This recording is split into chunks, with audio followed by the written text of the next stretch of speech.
information and stuff. That's good. So, greetings, my name is Sister Kwasilusha, and today I'm going to be sharing with you a bit about live foods and its value in terms of creating a sustainable family. Can I shut the door, please? And I think that light in the background. Thank you, sir. And this is my son, Capra. We had the pleasure of eating lunch with him. Oh, really? Yes. Did he share some food? No. Have you had lunch and you didn't share any food? We usually have bags of food all the time. Everybody else. Yeah, so raw foods are pretty hot right now. It's a buzzword. It really has a lot of value and validity, but this is a lot bigger than raw and living foods. So my name again is Sister Kwasa. I'm by trade, greetings. I'm by trade a professional chef. I was introduced to live foods in 1994 when I was working at a pretty well-known holistic health center here in Brooklyn. A lot of you may know as Heal Thyself. So I used to work there for several years. I left Wall Street to work there. Went to volunteer, stayed, for several years. So I was introduced. There were a lot of different healers and different people in holistic living that came through the doors, and that was my first experience with live food. I've been a vegetarian, vegan, junk food vegetarian for many years, which meant I ate everything but the meat. And now we got to be really careful when things get popular, like stevia, agave, things that get marketed to us, they become something else when they get really popular. Raw and living foods is something that's very natural, and it's ancestral. It's actually not something, it's not new at all. We all have Caribbean, African, but Caribbean, African, Southern descent. We all ate fresh food. My grandmother did not call this raw. She did not call tomatoes and coconut raw. These are ancestral foods from the motherland, Brazil, wherever we went on the planet, we took our ancestral foods with us, and we grew collard greens, herbs. It's ancestral wisdom. And I first want to start out by saying that's really important to know that this is not foreign to us. This is ancestral wisdom. And this is really, I always like to think of when people say, oh, you're a raw foodist, and we get into all these labels. Food is not meant to divide us into different camps. We need food to sustain us. And a big distinction, even though raw foods are very popular, with this food, we like to point out that it's raw and living foods. So we're not using any dehydrators, nothing. When I first started years in 1994, I did use dehydrators. So I've been through flax crackers, kale chips, all these other different things that I was stuffing myself with. I consume 100% raw and living foods, as does my son. I'm a big eater. Most of my thyroid is gone. Most of the women in my family are diabetic, obese, high blood pressure. It's well known that quite often our people around the world, but particularly our people, especially women, that we comfort ourselves with quote-unquote things masquerading as food. So I say to people a lot of times, a lot of my clients don't believe me, but I would be 300 pounds. I still have that same gene in me to eat and comfort myself the same way. So raw foods has really been a blessing to me on so many different levels. So I've got every raw food book you can think of. I don't use any of them. I've been to every raw food restaurant in New York City. Most of them are closed now. Many of the people that are very hot in the raw food community have all gone back to eating meat and different things. When I got this book many years ago at the International African Arts Festival, or the African Street Festival, the brother that was selling the book was like, this ain't no cookbook. And I was thinking like, ain't nobody ask you. But I couldn't resist, because after a while, at my son's age, I went to the African Street Festival all the time, and I got older, I'm like, there's nothing new, there's always something creative there. But the last several years, I'd only go to see who was selling something new at live foods. And after doing raw and living foods for several years, your body keeps changing. So I wasn't massively overweight. I did have, some really potent acne. As somebody that was eating very healthy and juicing and eating fruits and vegetables for years. Since my son was born at home, I made his food, carrying him on my back and a piece of African cloth, all of that. But this book really shifted. My book like this is raggedy. It doesn't have any pictures. It's not fancy, but something really clicked for me. And ever since I experienced, what is known as this vibration, or the way that this information was transmitted, I never went back. So I'll say this is not a diet, it's a way of life, it's ancestral foods. I encourage people to eat fruits and vegetables, the foods that we were designed to eat.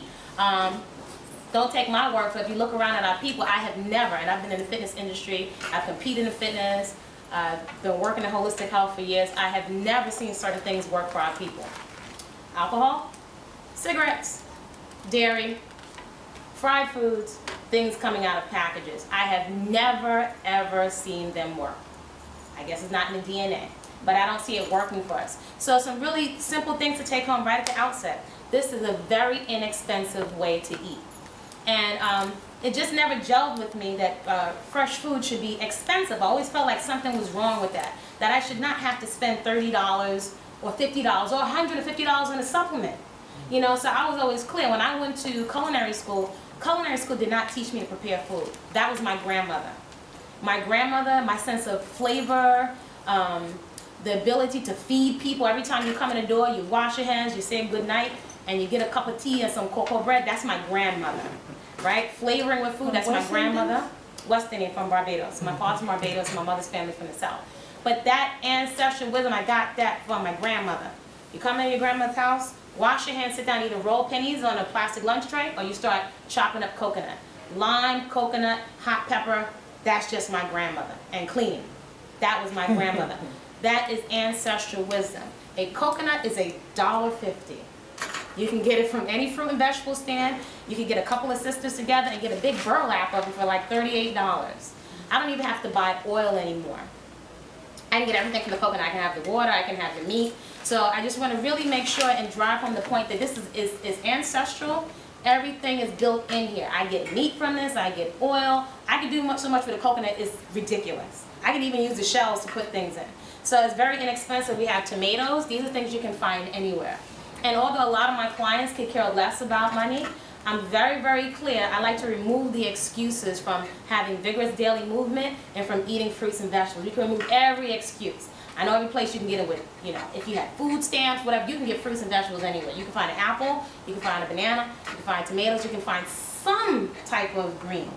Some type of green. There are even some things that are called weeds, you know, like lamb's quarter, some things that people used to throw away that are super, super nutritious. Now they're calling them wild foods, and they're going to charge hot prices for that stuff too. So this is ancestral wisdom. It's very, very inexpensive. And the big thing that converted me is taste. After the first person's live foods that I tasted, I was like, first the brother, when he was, I'm a super skeptic. I'm skeptic. I don't believe anything. The brother was making a live food hero, and I was like, hero. I saw him with a sheet of nori. I didn't know what it was. And he was stuffing, I guess, some nut meat in there and the oven. I was like, it looked that great to me. I tasted it, it blew my mind. I was like, whoa, what is that? When he left New York, I tore New York City up looking for somebody to teach me live foods. I found someone, got some techniques. This is someone that had gone to a popular institute to learn. The food never tasted the same. I had never tasted anything like that. The distinction, I'm very into the details. What made it taste so good was ancestral wisdom. That hand with the seasoning, my grandmother, don't you want to use a measuring cup? No, a little dash of this. That is ancestral wisdom, so you know how to work it. What we do want to do is start to learn how to go to the food for healing. The body will heal itself. We just get out of the way by not retoxing, because there's popular now detox, and then we just keep retoxing. So we're going to learn how to go to the food to heal the body. So everything on this table, this is antiviral. It's one of the best fats for children and for your brain. It's good for nursing mothers. There's so much stuff that's inside this coconut. My son Kepura, he can throw down, and he's gonna, he makes really good food. One of the ways I get my family to eat is I shut up, I don't put labels on it, and I feed people beautiful food. That's what my grandmother did. Once you taste the food, and they were begging for pies for months, and I was making pies sometimes every single day. That is how I got my family to eat this way. So be quiet, not big lectures, and serve food. That we know how to do. We know how to share food. My grandmother could have $5 and we would eat well. So this is not expensive. It's accessible. You don't necessarily have to go to Whole Foods. Any fruit or vegetable stand. So I really want to drive that home. I am a member of a food co-op. I shop at a food co-op. I shop at the farmer's market. And then there are certain hot spots if you learn how to get on your bike and ride around, you can find hot spots. This is New York City. You can find the African spots, you can find the Indian spots, you can find things that you can drive your food bill down. And you can keep yourself. I see the brothers in the audience. My son would not eat this food if it wasn't good. And when you first transition, we're used to eating heavy starches. We're used to eating fried food. They make you feel very heavy. So initially, I know I always like to eat anyway. I was eating a whole lot of food. But eventually your body, it's going to keep changing. Your palate is going to keep changing. But initially, you want to use things like the coconut and avocados and things that are going to help you feel really, really satisfied. Your body will take care of the rest. Everything is inside of the food. So today I'm doing service, holistic community service. Really because living foods and this lifestyle has really been a tremendous blessing to me. So I just share it because it's reciprocal and the energy just comes right back. There are a lot of things that I didn't know, and why waste 10, 15 years and money and dehydrators and supplements. Really, as a community, we really don't really have time like that. Disease, a lot of us may think because we're walking around, we're looking great, we don't have sickness and disease in the body. If you take a look around, it's rampant. The rates of brothers with prostate cancer, well over 80%. I don't need to tell sisters in here about tumors, cysts, mastectomies. Never seen so much cancer. Never seen so much cancer. Our children being born, if you just look down the street and you look at the young mothers and what we're feeding our children. So I'm just very, very passionate. One thing I'm going to ask that you folks really, you can go onto the website, which is quatamanitemple.org. So I'm going to make sure everyone gets the website, Live Food Sunchild.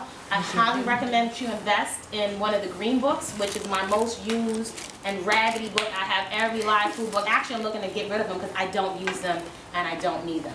This is ancestral wisdom. This is something that brothers can use. I tell my son at some point, you may have to show a sister, this is how I consume.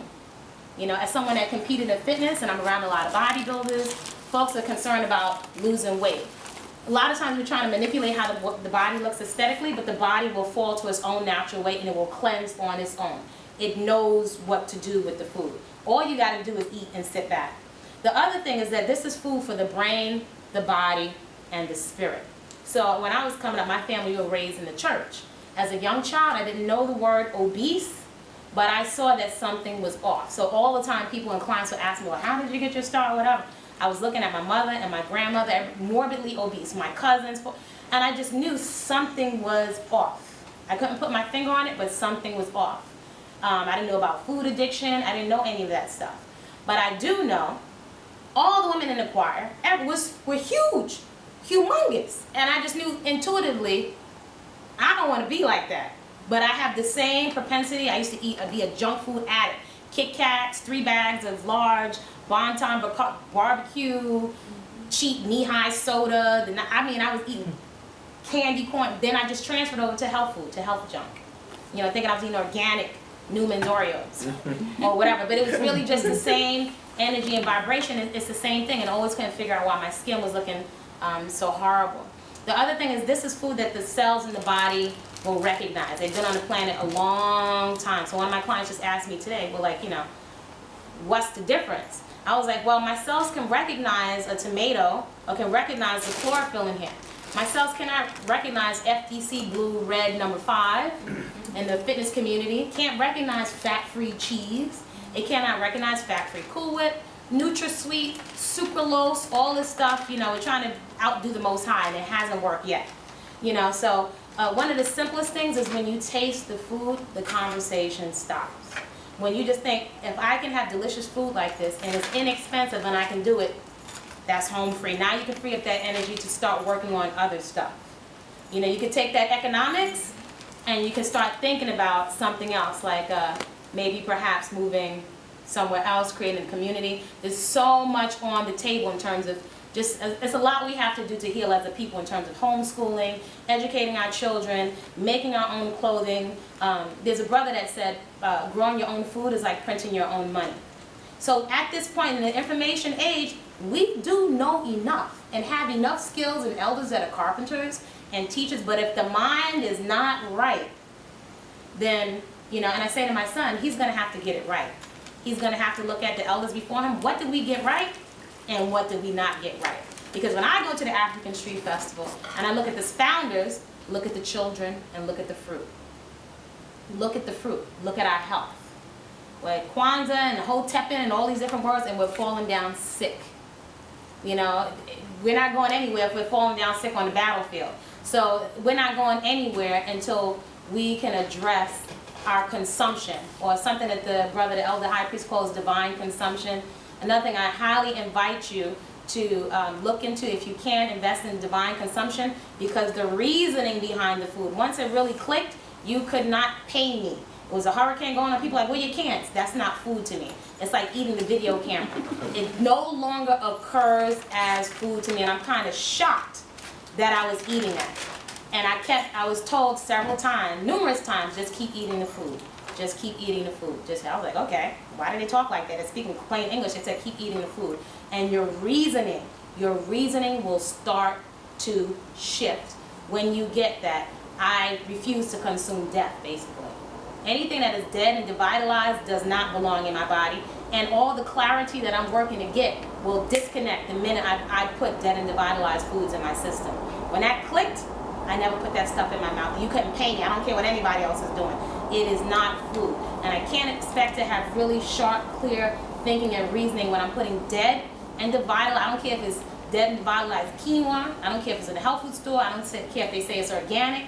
Your ancestral common sense will tell you if something belongs in your body. And that's a lot of what I've been touched with from this information. There's a whole nother level of clarity that has nothing to do with religion.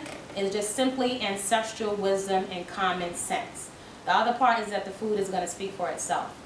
So we've also, I'm going to let my son just share with you, traveled to Belize, because while I was at the African Street Festival, one year I just could not stop eating their greens. I kept getting one plate, and they were $20 a plate. And I was in one plate, another plate, and I'm standing there, I'm like, oh, they got a place to visit here? I was like, yeah. And I used to be a flight attendant internationally, so I don't really want to travel. I've seen enough, not impressed. But I was like, the sisters that were selling the food, so peaceful, healthy, because most of the folks I see at the African Street Festival are extremely unhealthy. You know, I don't need to tell you about the fried fish sandwiches and all the other stuff that was selling there. But their temperament and their demeanor, and these women didn't say nothing except, do you want some more hot pepper sauce? And I thought, I would love to go have tea with those sisters and just reason with them. So I was just chewing, I was like, y'all got a place? I want to visit there. And I just went by myself. And altered reality. Altered reality. I have never seen our people from here speaking plain old English, living so peacefully. I've never seen another example. You know, the high priest, Kwatamani, puts these books out, talks a lot about divine, social, economic, family, community. I've been in the cultural, yoga, new age, self-help scene for 20 years. I have never experienced the degree of clarity and common sense and what something else would look like. Never seen it in terms of owning some land, birthing your own babies, living in peace. I've never seen it. I have seen it. So just to know that something else exists, you know, thinking what's the best case scenario for our children? Let's say we're raising them culturally on life. So what's our best case scenario except they assimilate into popular culture and they just get sucked up and, you know, the best leave our community. So I just want to share, I have been touched, and I'm only too glad to share this information because it's often expressed that it's about the next generation. And that's something else very key I want to point out that the High Priest Kwatamani, that he talks about, and again, he's not religious. Actually, religion comes, he's running the opposite direction. But that is not just about me. And it's a consciousness of selfishness that goes with the way that we consume. It's something that they say, the energy that you consume is very real. It controls how you think and feel. I just want to share that that's really, really real. So I can't put everything until we only have an hour. We'd like to do a demo for you today that's very simple. Again, these are things that you can find at a supermarket. We want to encourage you to consume 100%, because why would you want 50, 75, 85% healing? And research, don't take my word for it. I've really gotten even more into researching every single thing I put into my mouth. If you consume the food, you will see, you know, for yourself. So this is my son, Kepida. He's going to demo today a live coconut curry. Yes, you have a question? I have a quick question before we get started. Yes. I may have missed this in the beginning. Mhm. So we're saying real food, live food. Are we just talking about food that just naturally grows in our gardens? Yes, anything that's coming out of the earth. Okay. So that's a good question. When we're saying raw and living, that's the other piece. Living, you're alive, right? So if I turn off the lights and the stuff in that supermarket can sit in there for 2 or 3 years, Damn. might not be what you want to put inside your body. Right. You know, so living means it's got enzymes. Basically, without fancy words, it has life, force, energy. There's a focus on life. It's alive. If I crack this actually, though this is antiviral, it will mold very quickly if I crack it and I leave it open. And the other thing is, when you start preparing your own food in this fast-paced culture that we're living in, we're so busy that there's no time really even to live. You know, you're just running from one activity to the other, and a lot of us don't handle our own food. When you start handling the food, and I say to my son, the food is going to start talking to you. And I'm not mukaju. When I say that the food is going to start talking to you, for example, this has oil and fat in it. When I go to wash my dishes, it's not greasy. When I wash avocado away, it rinses away with water. And I'm like, wait a minute. When I used to have a cast iron pan, you ever see the oil, how it gets stuck to the pan? What do you think is happening inside your arteries? This is basic common sense. But because somebody else is preparing your food, you don't see that. You don't know what the heck you're getting. And then as women, we're feeding this to our children because that is the program. I've been programmed just like everybody else. So this is really about, the food is so enjoyable, number one. The food is so enjoyable. Like, I can eat like this all the time. But the food, you will start going to eliminate. You'll start dropping cable in the toilet. You'll have floaters. Your body odor is going to change. Your skin is going to change. Without any products, any supplements, none of that. The food will start doing it for you. You can keep your money in your pocket so you can take your economics and use them for something else. Something else, like a piece of land or, you know, building a business, you know, that you can filter back, you know, with some other folks. It's simple and it's easy, but it's like you just wanted to unlock, consume the food. Basically, it starts with, yeah, I love myself so much, I'm not going to put anything dead and devitalized. Not for my breasts, not for my organs, not for my hair. It's just common sense in this culture. We're getting all of our information from these nutritionists that have been paid by these big corporations like Nestle, whatever. They have taken the place of our grandmothers, basically. And now grandmothers are a lot younger. And the wisdom is not being passed down. I knew, fortunately, I might be one of the last few generations to know both of my great-grandmothers. And sometimes they weren't saying anything. I would just sit next to them. I don't even know what the heck we were talking about. But they were teaching me, and I didn't even know it. I was just hanging out with grandma.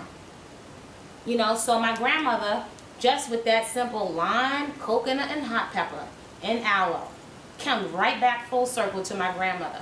Oh, but the clarity that I experience, a lot of it will come, your reasoning will become clear when you put the optimal food and fuel on the planet. You deserve, why wouldn't you deserve the best fuel on the planet? That's all you're doing is putting the best food that is living, it's full of life force and energy. If you consume death, do you think that affects your behavior? You know, your consumption, anything, the violence. We're so callous and numb to violence. And then we wonder why if you look at the behavior. You know, it's affecting us on every single level.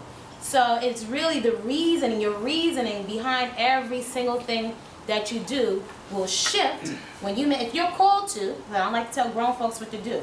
When you really, I mean, it's like the natural hair movement. People go natural to hair, then all of a sudden they don't want to put chemicals underneath their arm. It's a natural progression of things. This is ancestral wisdom. It is not anything that you don't know. And I'm sure if you look closely, you'll see that, you know, if anybody's grandmothers, that this information is like right around you. But if no one takes it on and passes it on, that could be a brother, that could be a sister. It's lost. And we're in some very serious times in terms of our physical, emotional, and mental health. Well, So, I asked a question, my fault, actually, about the raw, because like I do gardening back home. Nice. And I know Where's back home? Springfield, Massachusetts. Oh, nice. And I know a brother growing tomatoes and whatnot, and he was like, are those acetone and whatnot? Because he said some tomatoes are hybrid. Well, that's a whole so I other wasn't sure thing. if that's related to raw and living food. Well, here's one other thing I'm going to say. There's so much mishmash of information in the raw food. Hybrid, is this raw? Is raw if it's dehydrated between 90 degrees or 80 degrees? Your ancestral common sense. A lot of us have never seen the food in its natural environment. For example, I didn't know that there was a fruit on the other end of that cashew. So my son is going to start prepping while I'm talking, so he can start prepping the food. So come on. So I didn't know that there was a cashew on the other end of that fruit. Can we take more questions afterwards?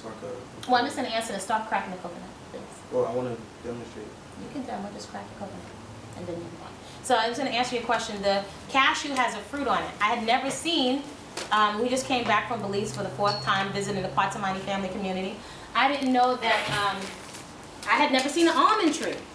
When you start to see the food in its natural environment, nuts, you don't eat handfuls of nuts. First of all, you try to break that cashew open, the enzymes in it are going to burn your skin. That's number 1, right? Number 2, it took me forever. I couldn't get it open. You have to let it sun dry sometimes for months. So that makes you think, like, wait a minute, so how the heck are we getting all these cashews? So to make you, your divine reasoning, go look it up, see how they're getting the cashews out. So they blow torch them out, or they're using all different types of ways to get the cashew out the shell. Also, when those nuts are done growing, it's done. You move on to the next tree, the next thing. Nuts are not growing all year. So we're not even eating things in a natural order. We're so removed from a natural environment, we wouldn't even recognize food in its natural environment. I just tasted an avocado this last time we went in Belize that tasted so rich and fatty, it tastes like a potato. I want to just demonstrate and tell them what I'm going to tell them what I'm doing. Okay, Captain. So I wanted to show you how to crack a coconut. This is a way to crack it so that you want to crack it in half, so you just crack it around the center. But just want your attention so I can just...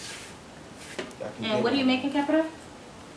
I'm making curry coconut meat. I'm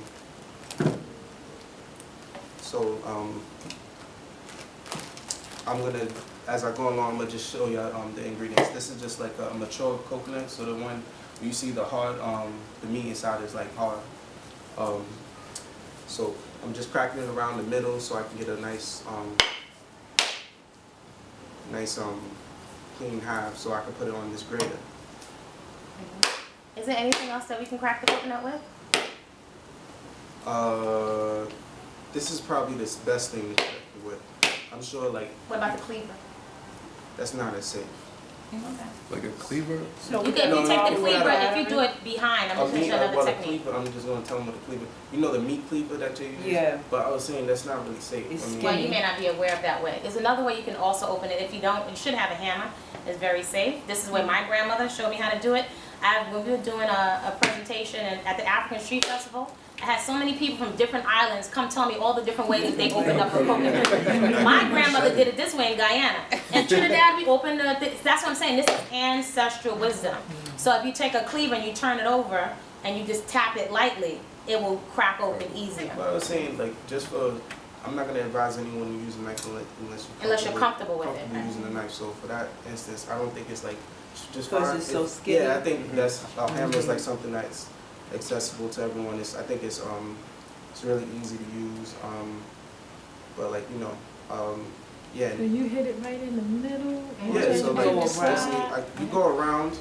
Right, this one I did a You want to show them the coconut? So here's another one. So hold on a sec.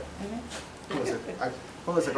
I was doing that. The reason why I'm not just gonna go to the next one is because the other one could be bad, and then that will mess up the water from this one. Okay. So, you know, you usually want to smell the coconut. It's natural. This is nice. That's how it is in our house. This is nice. You usually want to smell the coconut just to smell if that has any traces of mold or anything. Okay. You know what I'm saying? Because being that this is being shipped, you know, sometimes it could, depending if it's been in the store too long, you want to make sure it's still fresh. So you just give a it'll have smell. a smell to it? It'll smell, I feel like you can just smell, it smells like kind of rancid. Yeah, you know? rancid. So, okay. Can we smell that? Well, you shake it too to make sure that there's water inside of it, and you want to look around. Sometimes you can go there, and once you really start, we use a lot of coconuts. So they know when they see us coming, because some of them are like, oh my God, we're returning the coconuts if they're not good. So sometimes if the coconuts, if you see green around here or red, that means that's bacteria, that's bad. So you don't want to use it if it's red, because that's mold inside of it. And sometimes you can't see it, so sometimes we'll just take it and crack it at the fruit and vegetable stand. So we'll come with a hammer and a ball. And every time I'm like, oh God, here come they come. But I'm like, well, we use a lot of coconuts, so they know if they see us coming. So, and this is also